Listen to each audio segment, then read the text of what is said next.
Have you ever won a popularity contest? Well, I have. Many popularity contests of life. The perfect daughter, the perfect wife, the perfect friend, perfect at work, likable, agreeable, talented. In fact, I even won the title, The Perfectionist. And for the longest time, I wore it like a badge of honor because I thought it was the greatest compliment. Until one day, when it all came crashing down. I woke up to hate the person I saw in the mirror.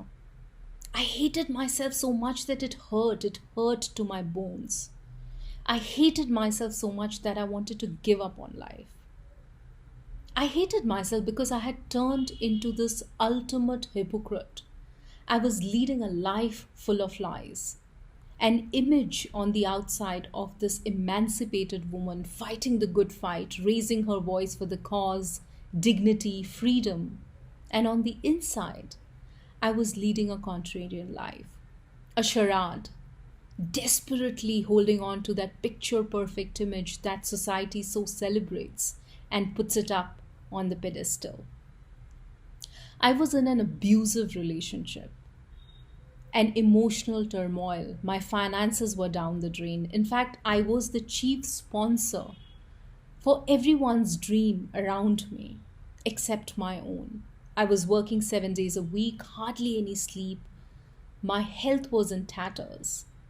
I was fainting every now and then, and in fact, I didn't know what panic attack meant until then. I was suicidal. And yet, I hushed it up all. I put it all under the carpet because log kya kahenge mattered to me. What will people say? I can't be seen as weak. I can't be seen as a failure.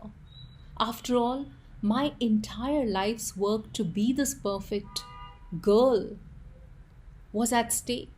The legend that whatever I touched would turn into gold was now a rude joke on me. It was all turning into dust. I still remember the statements from those around me saying, you should leave the house when you're dead once you're married. तुम्हारी अर्थी निकलनी चाहिए उस घर से. तुम्हें कफन देने वाला कोई नहीं होगा. Why don't you have a child that will fix your marriage? My friendships, my relationships were all turning fake and bitter. I was growing apart from my own soul, crumbling from within. And from that pit of depression and suicidal tendencies, there is a part of me which revolted that survival instinct. And thank God for it, I'm here today talking to you. And as I went on my journey from perfection to imperfection, yes, imperfection, that's what makes us really human. Seeking certainty within myself when my world was uncertain. And as I was on that discovery path, I took professional help and I stumbled upon superwoman syndrome. And when I reflect back, I always thought if I was a victim of the superwoman syndrome, and I think I was. So what is the superwoman syndrome? It's nothing but our need to be perfect all the time in every role we play to everyone. This constant need for external validation. And it is so embedded in our social conditioning, in our social scripts, that sometimes these shackles are invisible, often unseen, but it gags us down. We become the prisoners of our own mind. And it becomes so bad that it ultimately breaks us down from within. And we normalize it so much. We even celebrate it. We are a land of gods and goddesses. We love these superhero movies and the cults. We expect it to be the super formula of everything. And that is the superwoman syndrome entrenched in our societal fabric. So, in my journey, when I was trying to learn more about it, raise awareness, have conversations, I spoke to a lot of women who were suffering from the same. But what was most intriguing is that trap that we lay for our own selves, the prisoners of our own mind. In fact, I do remember a conversation with this woman who was trying to uh, overcome a marriage which was physically abusive. In fact, it was so bad for her that she wore the scars on her body. And she was seeking help from a self help group, and that's where I met her. It was all set. She was to quit the marriage, she was to start afresh.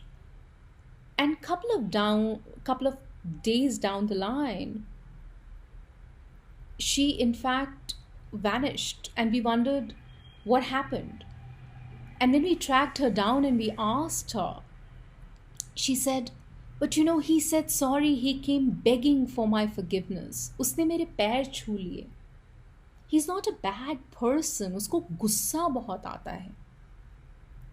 He was crying. How could I leave him alone? It would be a betrayal. And that conversation shook me up. I reflected upon it. Why is it that we walk in this trap, and how do I help someone who doesn't want to help themselves? And I've seen this play out in my family, in my friend circles, time and time again, where women are seeking constant validation. They live in an extremely abusive relationship. Then there is a public praise, and then it all comes back to as if nothing had been wrong in the first place. And then they bask in that glory of public praise and then battle the abuse again. So this vicious cycle that keeps on and on and on. To my own horror, I was that person.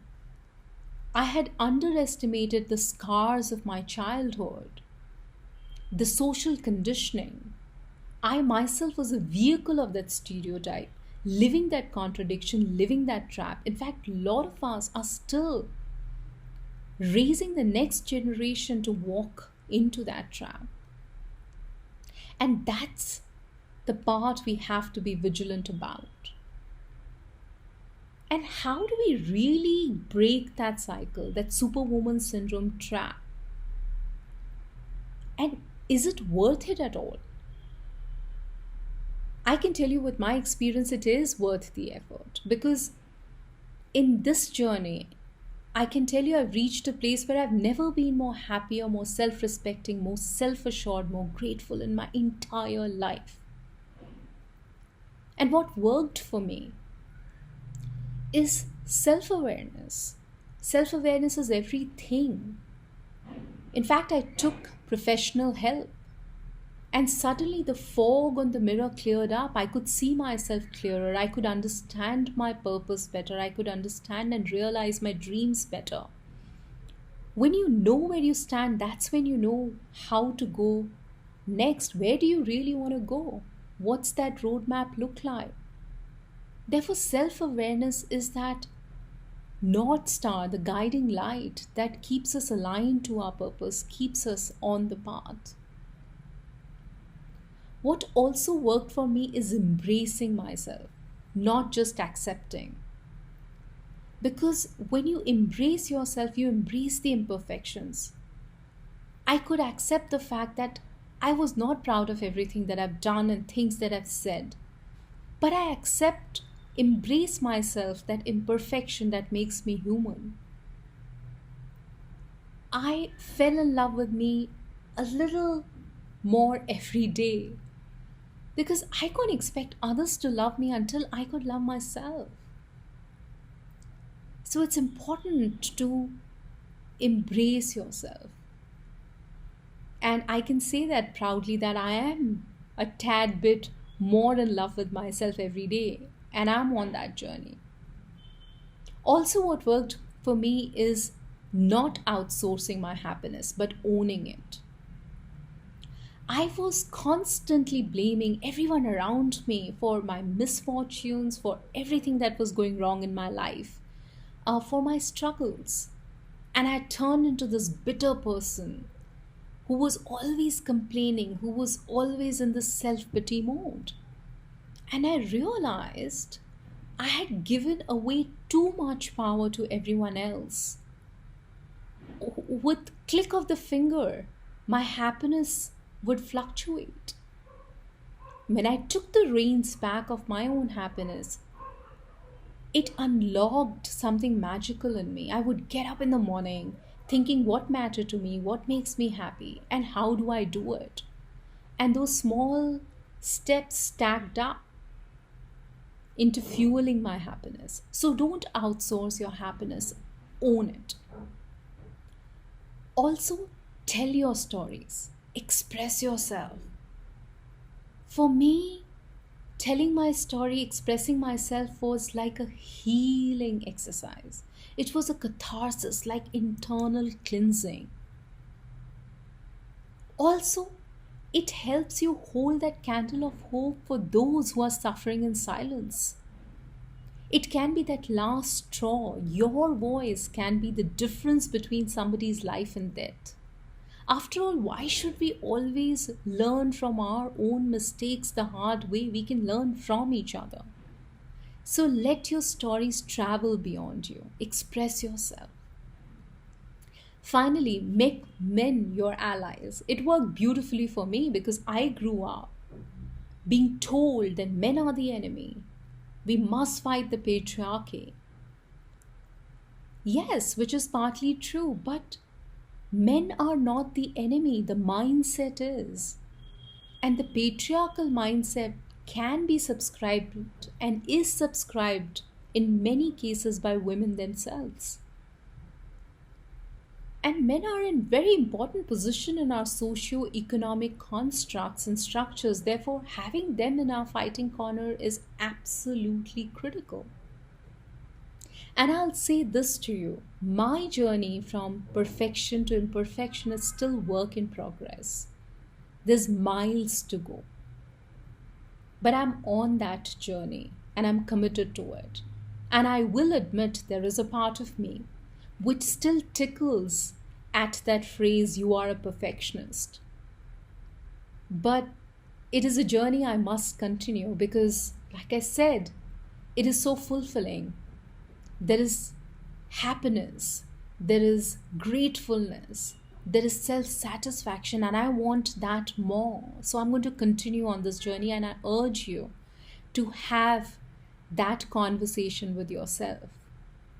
Because ultimately, certainty lies within us. The world around us will always be uncertain.